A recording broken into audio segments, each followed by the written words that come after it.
With society's endless expectations upon you and mental health and anxiety issues on the rise, finding your true authentic self can be challenging.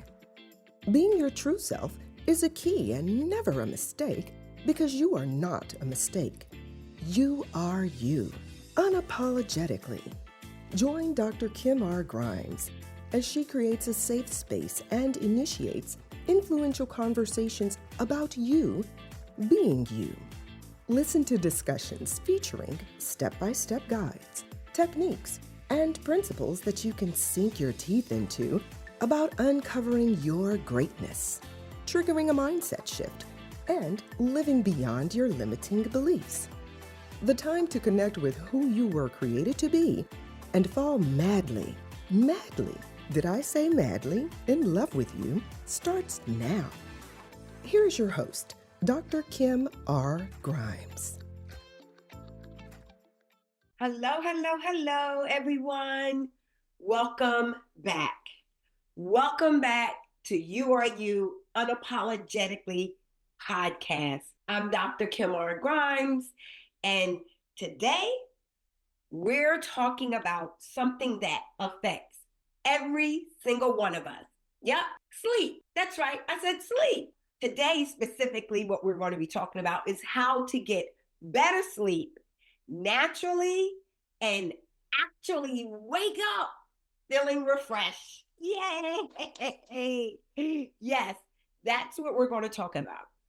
That's what this episode is all about.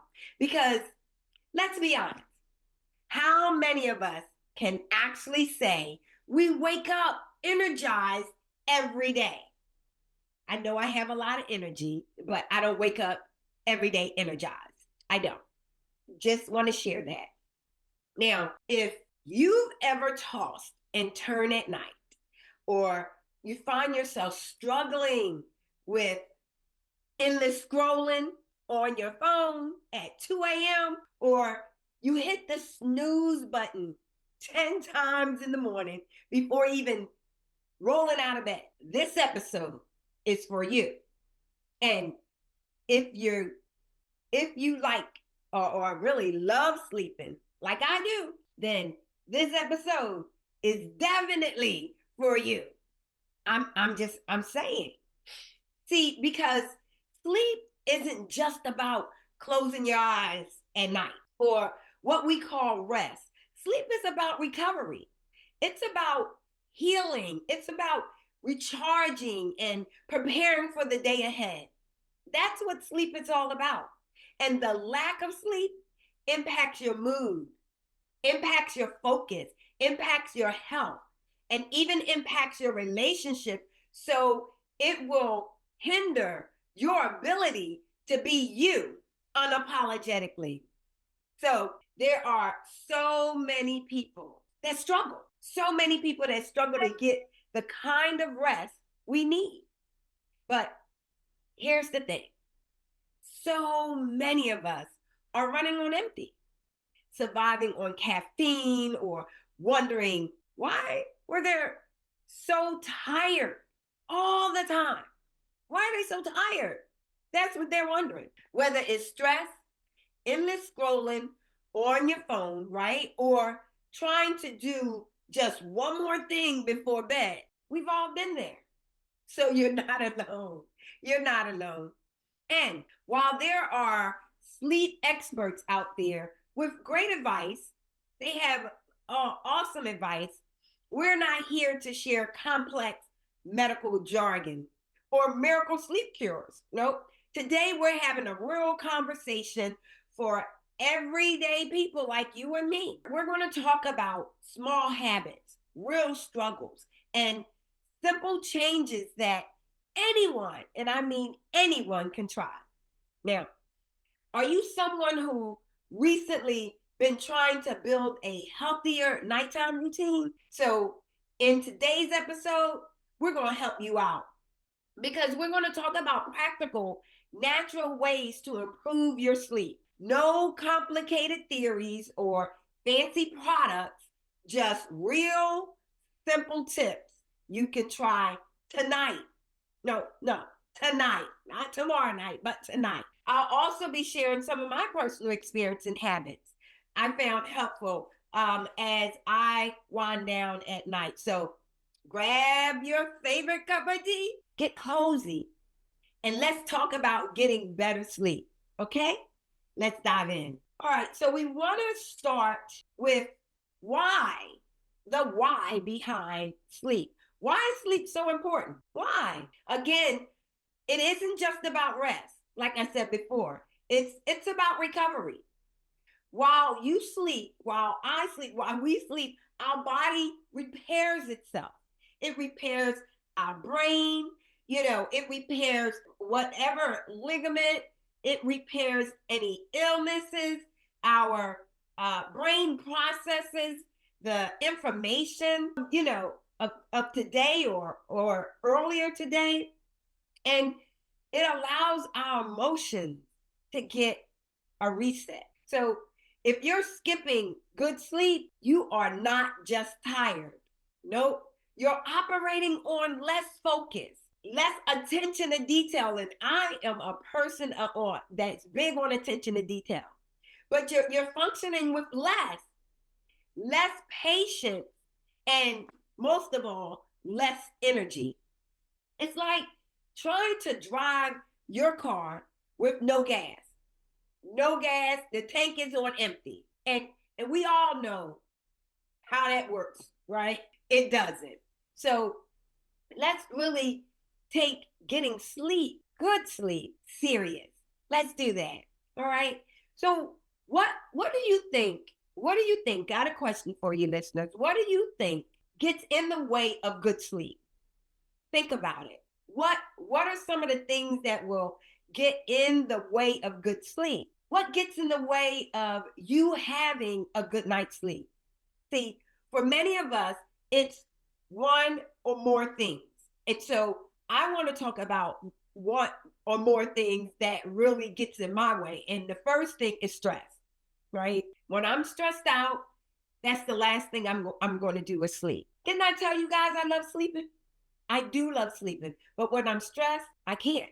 I just lie in bed, replaying every little thing that happened or whatever the situation or circumstance that occurred that day. Or what am I worrying about? I might, because of the stress, I'm worrying about something. So every little thing that may, that happens that day or what may happen tomorrow. So stress impacts your ability to sleep. It impacts my ability to sleep. So when we worry, sleep does not want anything to do with you or me. So it stands off at a distance. You can see it, but I know I can see it because, like I said, I love sleep. But it's not coming anywhere near. So stress and worry, right? How many of you scroll through your phone, either Instagram, TikTok, Facebook, until you can barely keep your eyes open? I tease my family members when I see them doing it, and I say to them, so what are you doing, watching TV? Or I'll tell them, can you put your television down? And they just look at me like side-eye, but it's all good. The point is that blue light messes up your body's natural signals to sleep. Yeah. And we become addicted to scrolling. For some of us, it's hard to stop scrolling. So do you personally struggle with technology before bed? You think you're relaxed by watching YouTube videos, but you end up watching way longer than you planned and feeling wired instead of tired. And so when you bundle this with that 4 p.m. cup of coffee or that 5 p.m. energy drink that you had, sleep really becomes standoffish. Sleep is not coming near you. I'm just saying. Stress and caffeine, coffee may seem harmless when you're drinking it, right? And the energy drink as well. But think about the fact that when it comes to bedtime, it's still in your system. It's still in your body. And so you want to be mindful of that. For those of us who do not have a bedtime schedule. See, I like to go to bed around 10, maybe 11. And I'm that person that I find myself off schedule a whole lot, especially when I'm not, when I feel like I'm behind. So going to bed at 10 p.m. one night, at midnight another night, at 2 a.m. another night, this confuses your body rhythm. You can't possibly get good sleep. And I know I don't when my body rhythm is off. And so I have to be mindful to stick to my routine or go back to my routine. See, like I said, I love to sleep. It is my favorite, and I mean favorite thing to do. And I'm sorry to say, but sleep comes easy for me, except when I'm stressed, I'm worrying about something, when I don't feel good, and also when I'm off my routine. When I'm off my routine, I struggle to get sleep. I struggle to fall asleep. So there are a number of things that come in between us having or getting a good night's sleep. I said it: stress, scrolling, drinking caffeine, worrying, not having a good routine, a good bedtime. All right. So that being said, let us now segue into talking about simple but natural tips to improve sleep. These tips is for anyone, and they're so simple. They're so simple and easy. Think of sleep like landing a plane, right? When you need a gradual descent. You just can't just land that plane, right? If you have to gradually descend. And so our bodies are looking for that. Our bodies need that. So start winding down 30 to 60 minutes before bed. I'm quite sure you heard this before. This could mean anything such as dimming the lights. You can pick up a book and read. You can listen to soft music, soft, relaxing music. Journaling also helps as well. But even doing some light stretching. I do all my exercise in the morning, so by the end of the day, I'm ready to go to bed, right? But light stretching will help as well. The goal is to signal your brain that it is time to relax. You have to allow your body that time to descend gradually. So create a wind down routine. That is tip number one. Tip number two is limit screen time before bed. So if you're throughout the day just scrolling, right? Just scrolling on your phone, your tablet, or you like to watch television, the blue light from these devices can trick your brain into thinking it's still daytime. So try putting your devices, right, away at least 30 minutes before bedtime. Put your phone on do not disturb, but also put it away. And if you really need to be on your phone during the wind down time, then use a blue light filter. Look into getting a blue light filter. That should help as well. Okay. Tip number 3, stick to a sleep schedule. And I'm talking to myself because I tend not to stick to my sleep schedule. I, for some reason, tell myself I can get this stuff done, and I'll stay up late. But I feel the difference the next day. And when I do this 3 or 4 days in a row, not on my routine or not my schedule, I begin to feel sluggish. Your body, my body, our bodies thrive on routine. We love routine. So going to bed and waking up at the same time, even on weekends, can help our body develop a natural rhythm, a natural flow, and we'll feel it too. And over time, you'll find it easier and easier to fall asleep and to wake up without an alarm. How many of us use alarm, right? I do. My husband teases me because I will set my alarm and I will intentionally not get up. I won't get up. So I love to sleep, so I just want to do more and more of it. So I use my alarm to wake me up as a precursor or pre-wake up warning.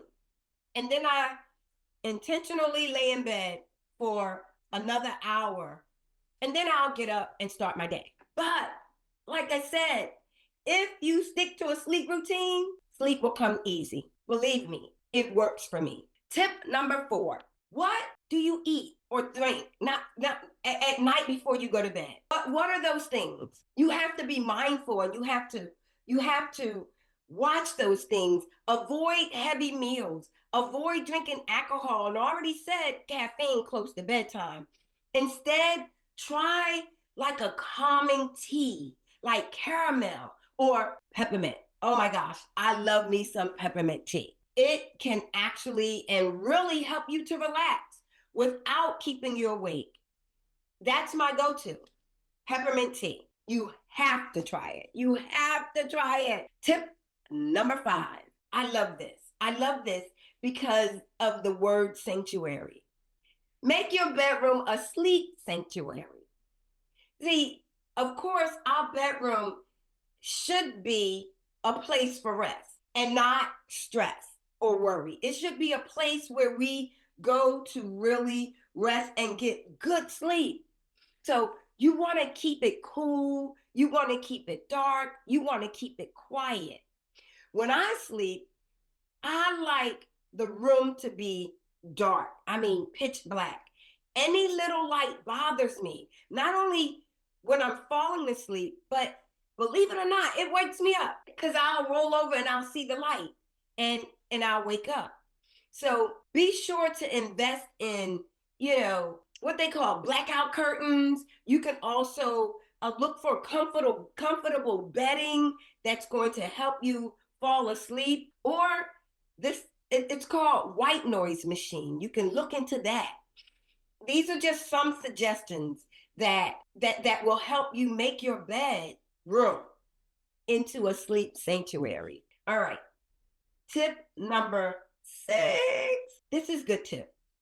Practice gratitude or journaling. See, one of the things that helps me when I'm going to bed is I say my prayers. But to me, that is the same thing as thinking about positive things, because as I say my prayers, I'm saying thank you.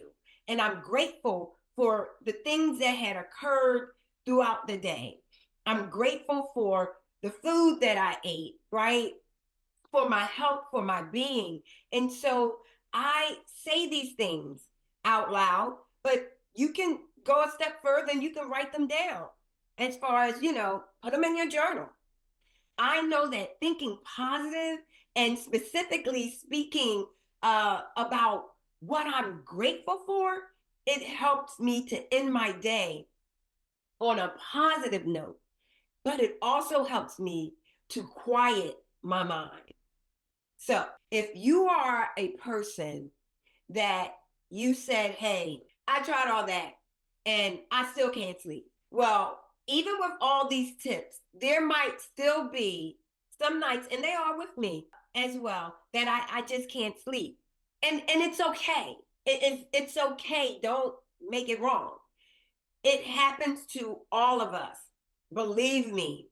So if you're tossing and turning, try getting out of bed. Try getting up, and I'll do this when I just can't get any sleep. I just say, what I'll do is I'll say, okay, if I'm not sleeping 15 minutes, I'm going to get up and I'm going to go, and pick up a book and read. Or I'm going to go and listen to some soft, calming music. That's what I do until I feel sleepy. Sometimes I'll put, my earbuds in, and that will help me fall asleep. Listening to something, music, but please avoid at all costs turning on your phone. That's right. Don't turn on your phone or the television, because it's only going to wake you up more. That's all it's going to do. It's going to wake you up more. All right. So I shared with you 6 tips, right? But I want you to, I want to recap. I want to recap some of the key points that we talked about today. We know sleep is essential. It's a non-negotiable, right? It is essential for our physical and mental health. And I said before, the lack of sleep impacts your ability to be you unapologetically. So you must get sleep. I must get sleep. We must get sleep. Non-negotiable, right? Stress, screens, and inconsistent schedules are some of the biggest sleep disruptors. We talked about that and I share that. And the sad part is that they are all right at our fingertips, right? Stress, our phones, right? So simple changes.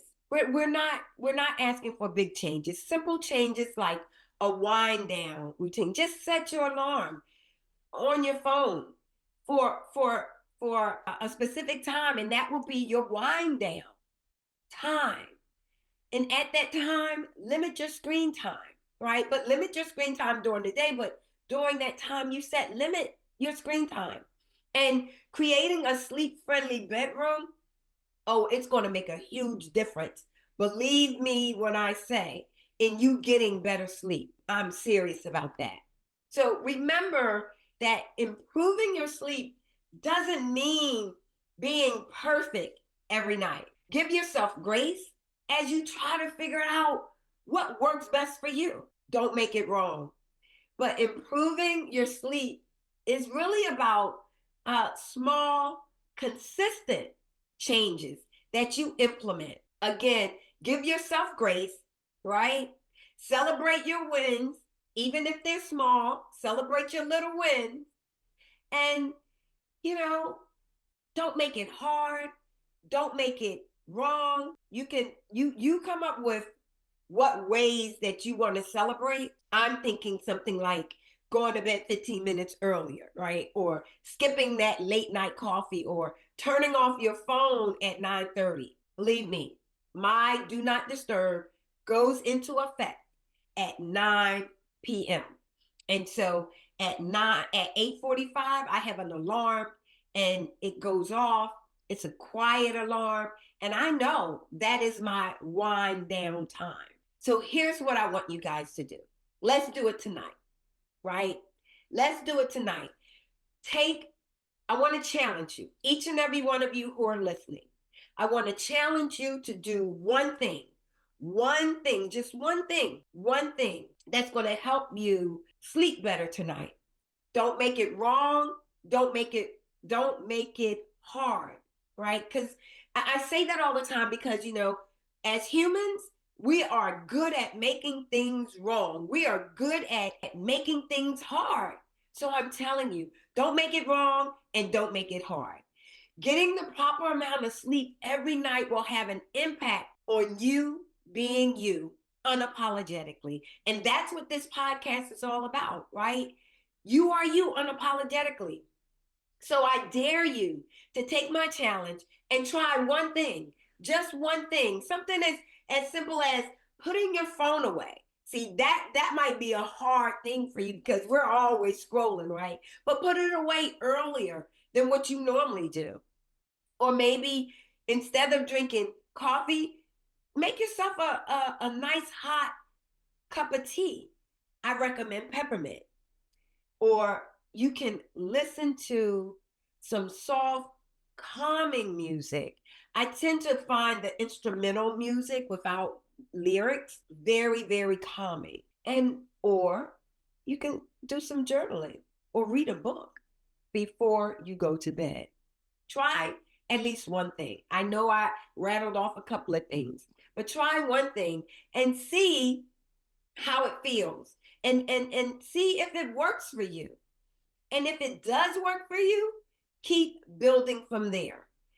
And if it doesn't work for you, try something different until you find what works for you. Sleep is important. It is important because, again, the lack of sleep impacts your ability to be you unapologetically. So, with society's rigid expectations and endless opinions, self-expression and self-appreciation can feel challenging and daunting. And the lack of sleep, oh my gosh, will make it worse. Most of the time, we tend to push down those feelings, dumb down, hide how we really are feeling, and we just go with the flow. We just go with it.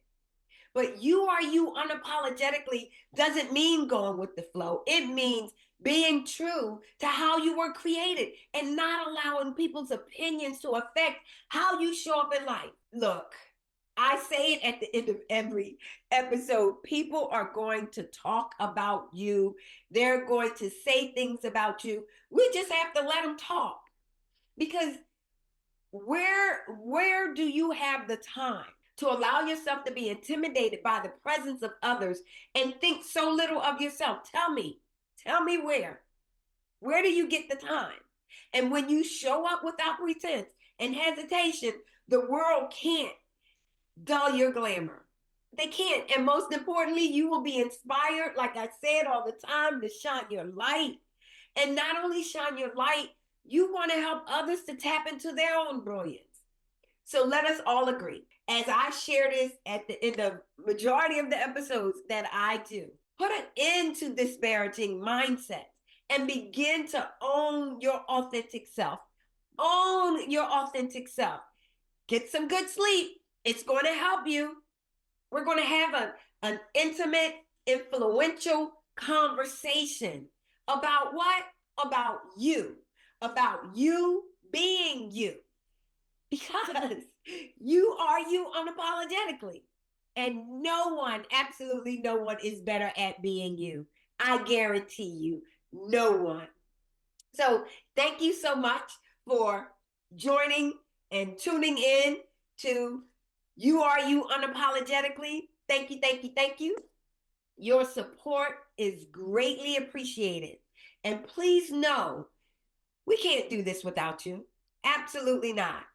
So let me say this. If you found this episode inspiring, uplifting, informative, don't forget to share it with someone else.